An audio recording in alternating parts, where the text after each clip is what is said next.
And I'd like to welcome everyone to the Montana Sportscast podcast, as I will talk with guests from around the state of Montana about high school sports. We'll try to have on at least 3 shows a week of different people throughout the state of Montana. And if you like these podcasts, please click on the subscribe button below, and you will get alerts when we have a new show come up on YouTube. And joining us today, we got Blake Hempstead with us. Blake, how you doing today, and how was your weekend?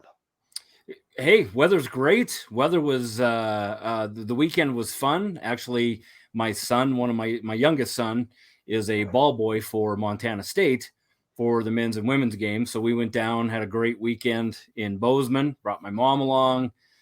Both my sons actually ended up being on the court with the ball boys. Andrew Shepherdson, I think his name is. Runs a great show over there, and of course Bill Lamberty and all the people over at Montana State. Kids had a ball, and the men got a huge win over Weber. So yeah, it was a fun weekend. It's always fun. Montana State's really turned the corner with Brick Breeden. It turned it into one heck of a basketball arena.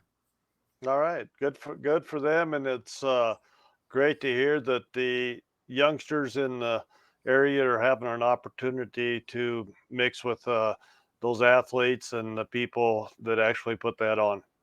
Montana State does a great job. They have bouncy houses. They had all the players signing posters this last weekend. So yeah, they really do a Good, good job. good deal. Well, how about some high school basketball? You got anything there? Yeah, as far as Anaconda goes, and through the southwestern part of the state, and we'll get into the southwestern A, but Anaconda and Butte Central renewed their rivalry.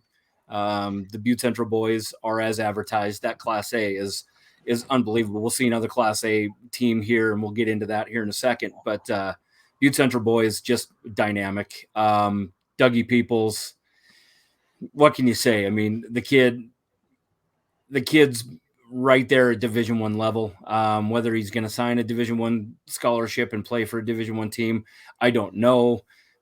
He's a little on the light side, I guess. But as far as shooting ability and as far as the team goes, they really are fun to watch. Brody Kelly has them clicking on all cylinders, and man, they are really good. And you'd thought that they were going to lose some of the depth, and they just replenish. And it's what Brody and Renzi and I tease about Renzi all the time, but that coaching staff that Brody assembled, they really produce in the lower levels. So they always have a kid come up and can help off the bench. And of course, with all those seniors and juniors, they're really good. They ended up beating Anaconda 73-28. And quite honestly, It could have been a lot worse than that. They called off the dogs in that. So yeah, Anaconda, they fell to 6-4, but they saw what talent is out there, and luckily they don't have to play Butte Central again. Yeah, it's I we were talking a little bit about that. A few of us at the meeting this week in Missoula, and Class A. There's a few teams at the top there that are definitely definitely for real. And I honestly suspect to see Butte Central and Fergus Lewistown going at it once again in that state championship. There are literally 8 teams that can go in and not only win that, but really play well enough to knock one of Lewistown or Butte Central, knock them out. And Dillon is one of those teams. Dillon held Butte Central. What was it? Held them to 46 points. I think it was 46-32 early in the season. So obviously a Terry Thomas coach team is going to improve through the year. So I foresee that becoming a little closer. But man, you look at Columbia Falls, Billings Central, Lewistown, Butte Central, Dillon, Hamilton, Frenchtown. Yeah, it's quite honestly loaded. And of course, you did the Billings Central Laurel game last weekend, so you saw the depth of what's coming out of the East as well. Yeah. It's I agree. I just think that there's those two, though. Boy, they're the ones that have the target on their back, I guess, is what I'm trying to say. 100%. Yep. I mean, and that's what's great about high school athletics. I mean, anything can happen at any time. So yeah, that's why we play the games, right? That's right. As far as the girls go, this was a test for Anaconda. Butte Central replenishing numbers, but again, they do have that 1,000-point scorer in Brooke Badavinik. Yep. They were leading Anaconda late in the third. Copperheads pulled away 49-42, and it's just Mania Lunsford. She's going to get Frontier looks. She definitely has the talent to go on and play at the next level if she wants to.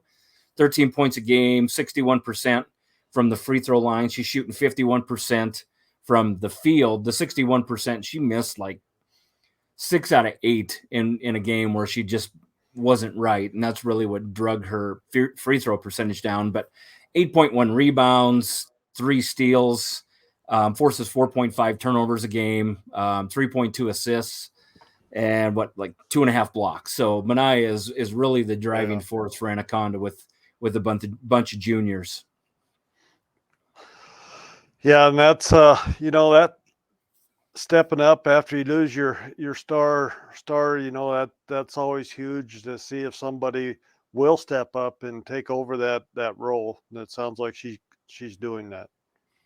And both teams are going to have tough times this weekend. Thursday, a little bit of an easier time. They go on to play Whitehall, and then on Saturday, the boys host Dillon and the girls go to Dillon. So Whitehall comes in. What is their record? The Whitehall girls are 1-7. Whitehall boys are 2-5 from what I could see. So Copperheads with a chance to get a win there. And then on Saturday, the Copperhead boys will host Dillon, and the Copperhead girls will go down to Dillon. And I have some information on Dillon that we can go over here in a second. Is that a home and away series with Dillon? Blake, you guys? A lot of Class A teams do that. Dillon used to actually do the home and away, but on different days to where they could still get the home crowd and then the visiting crowd. Now they do it on the same day. Anaconda has all doubleheaders except for Dillon, and I want to say Dillon, and that's it. Is it? Probably, yeah. So we'll host the boys, and it'll be really nice and kind of a segue into Dillon. As we've found out, we've recently learned of, this is going to be Terry Thomas's last year as head basketball coach of Dillon. And from my time at the Montana Standard Anaconda Leader back in the Class A days, there is not a more classy coach than Terry Thomas. And what a loss for that Dillon community. They always rebound. They always find somebody that's coming up and been through this the system. Of course, Rick Nordahl and Zach McCray picked up the pieces when Terry retired from football, but basketball, who knows? I'm not really sure who's on the staff anymore. I think Ted Ory might still be on the staff with them. I know Ted Stanisic, that comedian, that clown. I'm sure he's helping somewhere or another. But Edwards, I think his name's Tyler Edwards. He's one of the assistants and has been, but they'll find somebody to step in and kind of pick up the pieces. But just some information, Bob. This is from JP Plett from the Dillon Tribune. As far as a Dillon football coach, he went 189-65 with 5 state A titles, 2 state second place finishes, and 17 playoff appearances. This is his 18th year as a basketball coach. In the previous 17, he's 311-71. He's had 9 appearances in a state title game. He's 5-4 in those, and he has 1 third place finish. So we talked a little bit about Mark. Last week we talked about MOA or the Hall of Fame. Right. Mark Albert. So talk about Terry Thomas being a Hall of Fame coach in football and in basketball. You can't say that about very many coaches in Montana or otherwise. No, so what a sad thing for Dillon. And I can't wait to talk to Terry. I haven't talked to him for a couple years, and had a little scare a couple years ago, and now just wants to ride off into the sunset, and he's earned it. Yeah, and you mentioned it right at the beginning, Blake. He's just a great person, a great ambassador for the sport of basketball, and been such a great role model for a lot of coaches. When you're a young coach and you're coaching against somebody like that, you learn even more respect for him. Believe me, I learned that the hard way, taking some L's. But you really learn to respect, and the longer that he coached, and the older that you get, the more you respect him? I wrote a column about this once, and I said, I can't remember word for word or verbatim, but I said, if you're not doing it the way Terry's doing it, then you're doing it wrong. And that is Yeah. quite honestly 100% correct. The guy, I used to do, and I have done some Legion baseball, umpiring some Legion baseball. And even when you have those kids, and it is carried down, this is something that hasn't been lost in Dillon, is those teachings, is there's not a more respectful player on the field than those kids that come from Dillon. Now there might be some trash talk and whatever on the floor that nobody sees, Oh, yeah. but in terms of officials, there is no more respected team than Dillon once they get in between the lines. And that is a 100% reflection on what Terry requires to play for him. I wonder how many players that went on to play college sports that he coached in high school. Boy, could you? Boy, that would I be mean, good. that'd be interesting to see that number. Well, you look at, let's just talk about some of the coaches that come on. Oh, yeah. Yeah. Dakota Norris, who is our boys basketball coach now, he played for Right. Terry in 09. I think it was 09. He was part of that state championship team right around that time. Bryce Carver, who is won a state championship in Hamilton. He comes from that. Zach McCray, of course, who is now Right. coaching the Dillon boys in football. Another one. Skinner, Yeah. John Skinner used to coach the Sydney girls. They beat Anaconda in 2010 without Torrey Hill. Skinner was the head coach of that team. You had Jordan Sullivan on that team, but yeah, it would be really neat to see, to go back and see the people who he has turned into coaches and mentors in his own right. Right. Right. Yeah, it's going to be definitely going to be a loss, and he's one that, like you say, one of the rare ones that definitely need to be in the Hall of Fame for both sports. 100%. And his boys team, or Anaconda, who they got to take him on, you look down at their stats, and it is a Terry Thomas team to a T. There's 5 kids within like 2 points of one another. You have Trayton Graham at 10.7, Carter Kerno 10.2, Tyler Lagunas at 9.1, Kyler Englund, the son of Kevin Englund, who was the former Western women's basketball coach and made all those Sweet 16s, all that those years ago. 8.3 points a game. Caden Hansen 7 points a game. So, averaging 64.8 points per game, and that's with a loss to Butte Central when they only scored 32 points. So Dillon is a solid team, and they're going to really be a problem for Anaconda. All right. And then the girls' side, girls are 8-0 from what I saw. The girls have a really solid team coming back. You got the likes of Haley Fitzgerald, a couple of her brothers they're playing football for Montana State, of course. Older sister, really a star down there at Western. Sydney Peterson, best player in the Frontier. Yeah, right. Sydney Peterson, Kylie Conan. Conan, of course, a name known through Twin Bridges, Dillon, down there at Western, and Abby Lemlin, who is the daughter of Greg Lemlin, who was a year older than me, graduated from Phillipsburg. He didn't graduate from Anaconda High because he transferred away his senior year and averaged 33 or 34 points a game for Granite County. He actually got cut his senior year from our basketball team and went down there and started. That's the type of talent Anaconda had back in the 90s. Oh.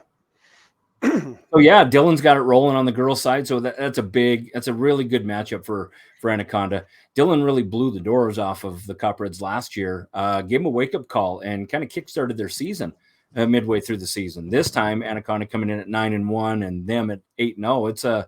It's a heavyweight matchup, and Manaya and Mila Mitchell, Larkin Galley, those girls they're going to have their hands full. All right. What do you got about the South, the Class A, the whole division? How you looking there? So with the Southwestern A in the boys, I couldn't find the overall standings on the girls. It's the weirdest thing. But Butte Central 5-0, Dillon 4-1, Hamilton 3-1, Frenchtown 4-2. But you look at their overall. Butte Central's 8-1. Their only losses to Lewistown. Dillon 7-2. One of their losses to Butte Central. Hamilton 8-1. Their only losses to Butte Central. Frenchtown 9-2, or 4-2 in the conference, and their only losses are to Hamilton and Butte Central. So the Southwestern A, they're just beating up on one another. And that's what these conference matchups, when these conference tournaments and divisional tournaments come to play, it's going to be really interesting on who can get out of each individual division. Yeah, it's definitely going to be some good basketball come March. Oh yeah, Class A is going to be the one that sells the most tickets, quite honestly. And you want to go to Class B, huh? And you want to do Class A? We gotta go to Class B. We gotta go to Class B. Yeah, you're down there in Bozeman. Hey, I'm not a graduate of the University of Montana. I didn't quite get there. We had to move back to Anaconda, but I'm telling you, more and more time every time I go down to Montana State, and the way I'm treated down there and the way they treat my kids, it's tough to root against the Bobcats. And I've since, with my work with Skyline Sports and stuff, I've kind of given up my loyalty to any team. It's funner to go out and just really root for the Montana kids on every roster. Right. Yeah. Even when you go out of state, you look at a Montana kid, there's some connection or correlation with Montana in there on a lot of those teams and coaching staffs. So yeah, it's we got to go to Bozeman. Gotta. All right. Blake, Paul and I were on a little bit earlier for the Frontier, and we had one of our coaches got sick and couldn't make it, so we talked a little longer amongst ourselves, and we just kind of went through and all the teams in the Frontier and picked a role player that doesn't get talked about very much. And I think that'd be kind of fun for us to do on this high school thing, just to pick some player that, from several different teams that they just do their role. You understand that. Sure. They just don't get much publicity, but I think that'd be kind of a neat deal for us to work on in the future too. Maybe pick one or two of those a week and talk a little bit about them. And I'd be glad to do that for Anaconda right now too. Yeah, that's what I was going to say. If you got somebody right now, why, we're more than happy to have you. So we kind of chipped in a little bit. Mila Mitchell, last year she didn't get any. I think she got 1 or 2 starts, but Mila Mitchell coming in as a junior. Again, Anaconda has been in the upper echelon of the 6B and the Western B the last couple of years, so they've had a senior-laden group to come through. Of course, no seniors this year. You get Mila Mitchell to come in. She was averaging in double figures. She's one of their leading rebounders. She's kind of the glue and part of that 1-3-1 defense that keeps the wings at bay.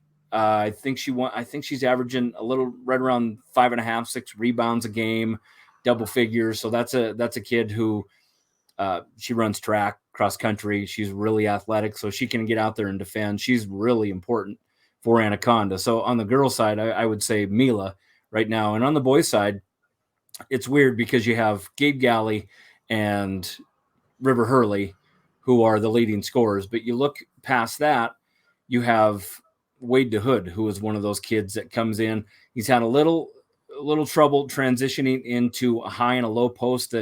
The offense that they run is more of a 4-out, 1-in. So it's really tough for Wade being at 6'3", trying to transition and play against those stronger guys. So he's just coming into his own a little bit. Once he gets the ball down to where he can make, one solid move from the block, he's usually pretty solid.